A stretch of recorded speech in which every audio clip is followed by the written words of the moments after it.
expressing an action. ইংলিশে কিভাবে বলবো? I am buying some dresses. Subject plus am is. Hello guys, welcome back to my channel Pratik E-Learning School, where learning is a beautiful journey. Before starting the video, I just want to tell you something. Are you a serious learner? Then don't skip a video. Whether you are watching my videos or the other videos regarding English, don't skip it. Because when you skip a content, you will not able to learn that topic properly.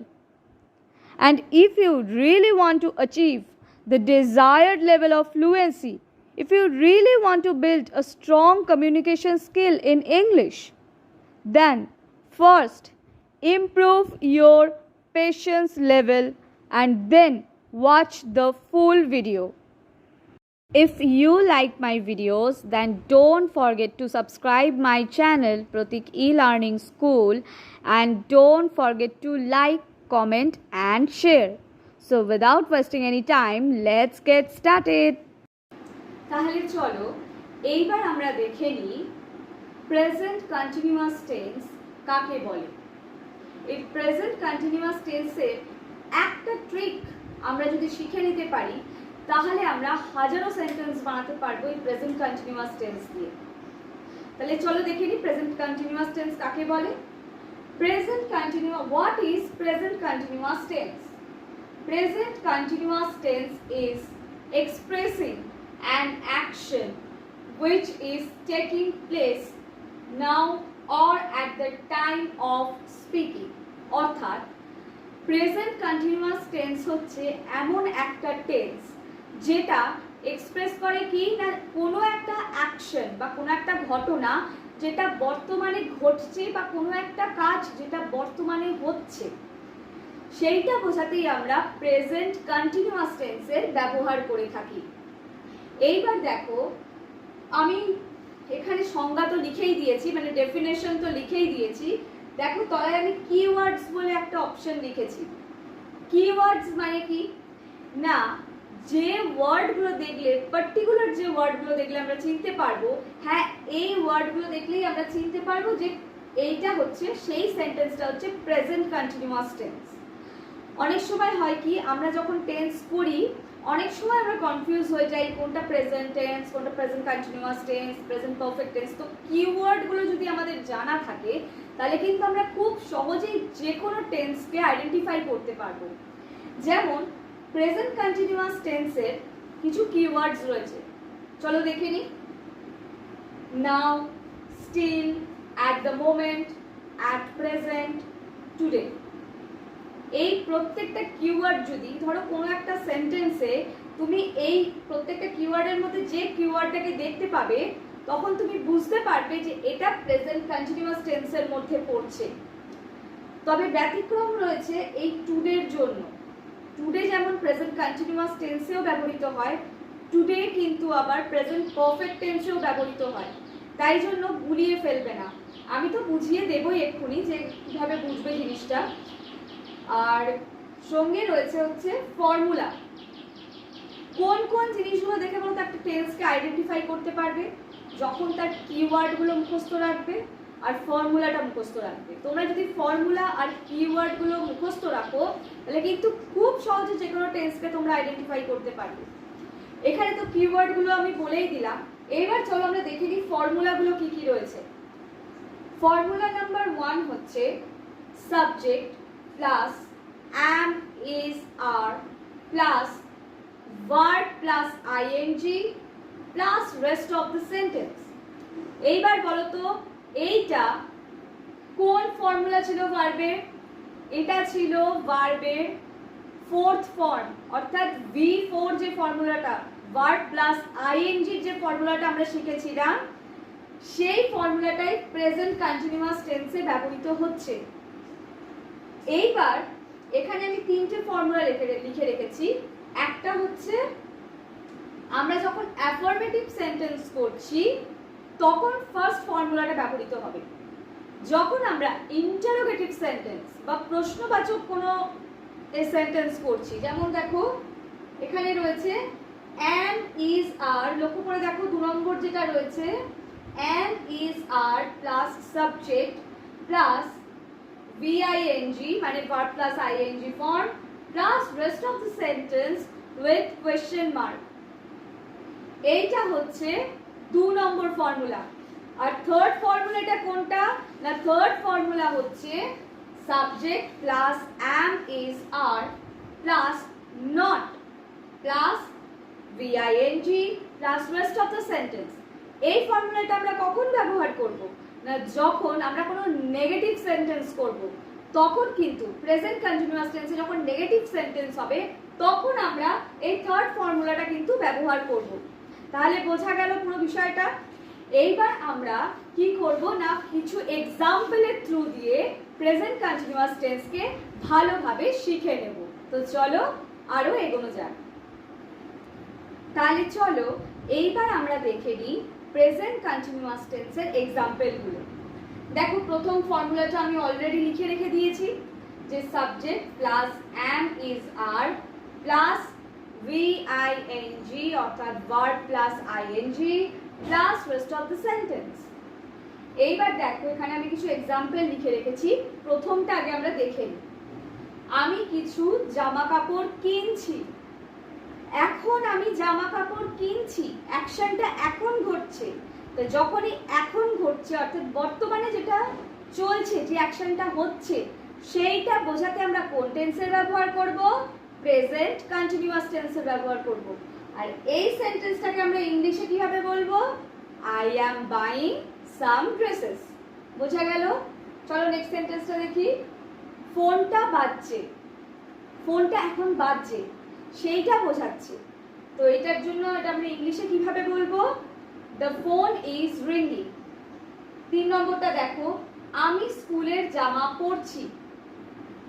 এখানে লক্ষ্য করে দেখো এখন আমি পরছি, কাজটা এখন হচ্ছে। তো এটা কোন টেন্সে যাচ্ছে, প্রেজেন্ট কন্টিনিউয়াস টেন্সে যাচ্ছে। এটাকে আমরা ইংলিশে কিভাবে বলবো, I am wearing my school dress.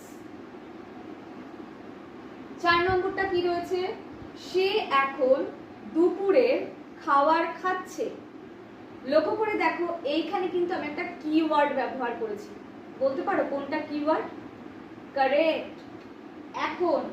সে এখন দুপুরের খাবার খাচ্ছে। সে এখানে আমি একটা মেয়ের কথা বলেছি তাই শি ব্যবহার করেছি। খাবার খাচ্ছে, ইজ হ্যাভিং হার লাঞ্চ। এখনের ইংলিশটা কি, নাও। she is having her lunch now, she is having her lunch now। আমরা বলতে পারতাম এটা যে she is eating her lunch now, এটাও বলা যায়, তবে আমরা একটু বেটার ওয়েতে বলতে পারি she is having her lunch now। এরপরে দেখো এখানে তাও বলে দিচ্ছি আরেকবার, এই যে নাওটা এটা কি, প্রেজেন্ট কন্টিনিউয়াস টেন্সের কিওয়ার্ড। তাহলে কিওয়ার্ড থাকলে কিন্তু আরো সহজে চিনতে পারবে কোনটা প্রেজেন্ট কন্টিনিউয়াস টেন্স। দেখো সে বর্তমানে এমএ করছে। কেউ একজন এমএ করছে, সেই জন্য বলছে বর্তমানে সে এমএ করছে, অর্থাৎ সে সেই কোর্সটার মধ্যেই রয়েছে। এমএ ডিগ্রিটা সে কি করছে না, সে এমএ জন্য পড়াশোনা করছে। তো সেটা তো এখন বর্তমানে হচ্ছে, সে এখন পড়াশোনাটার মধ্যে রয়েছে। তো সেইটা বোঝাতে, সেই অ্যাকশনটাকে ইন্ডিকেট করতে আমরা প্রেজেন্ট কন্টিনিউয়াস টেন্সের ব্যবহার করেছি।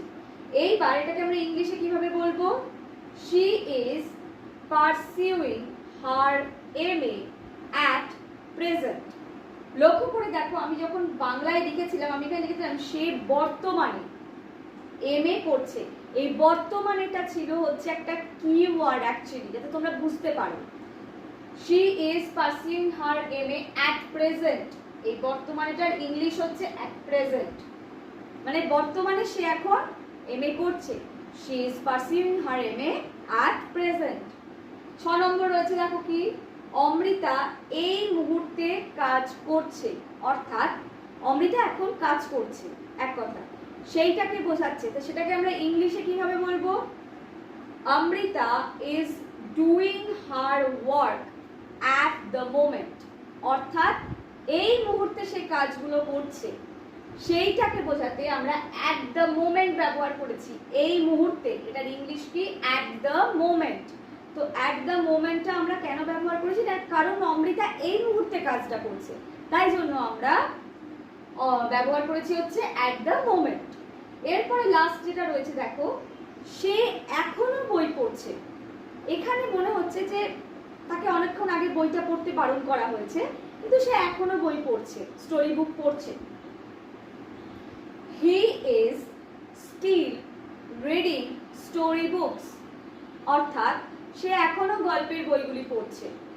অর্থাৎ তাকে বারণ করা হয়েছে কিন্তু সে যেন শোনেনি সেটা, তো সেখানে বলা হচ্ছে যে সে এখনো গল্পের বইগুলো পড়ছে। তো সেইটাকে আমরা ইংলিশে কিভাবে বলবো? He is still reading story books, অর্থাৎ সে এখনো গল্পের বইগুলি পড়ছে। এই হচ্ছে affirmative sentence in present continuous tense. এইবার আমরা শিখবো হচ্ছে কিভাবে প্রেজেন্ট কন্টিনিউয়াস টেন্সে আমরা নেগেটিভ আর ইন্টারোগেটিভ এই দুটো সেন্টেন্স গঠন করতে পারি।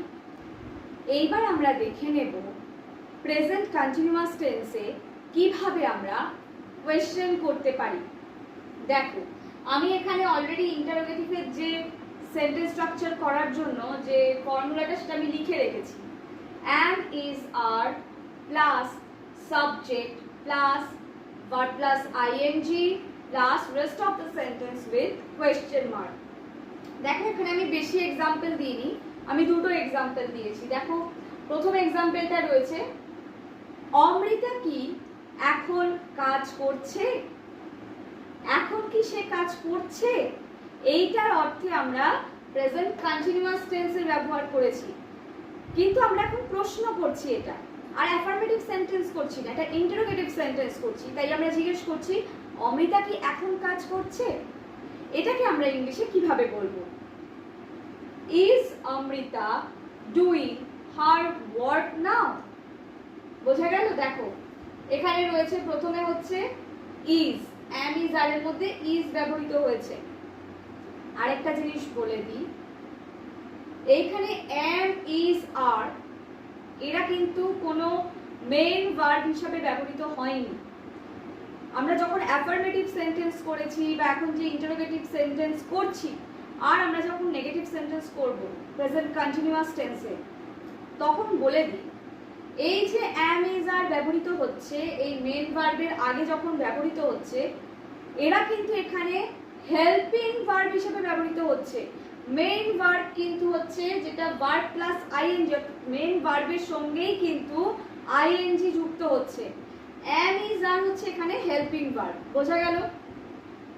Is Amrita doing her work now, অর্থাৎ এখানে ইজ ব্যবহৃত হয়েছে, তারপরে রয়েছে সাবজেক্ট, তারপরে main verb with ING plus rest of the sentence with question mark. বোঝা গেল? এরপরে দেখো রয়েছে 2 নম্বরটা, তারা কি পড়াশোনা করছে এই মুহূর্তে? তারা কি এই মুহূর্তে পড়াশোনা করছে? প্রশ্ন। এইটাকে আমরা ইংলিশে কিভাবে বলবো?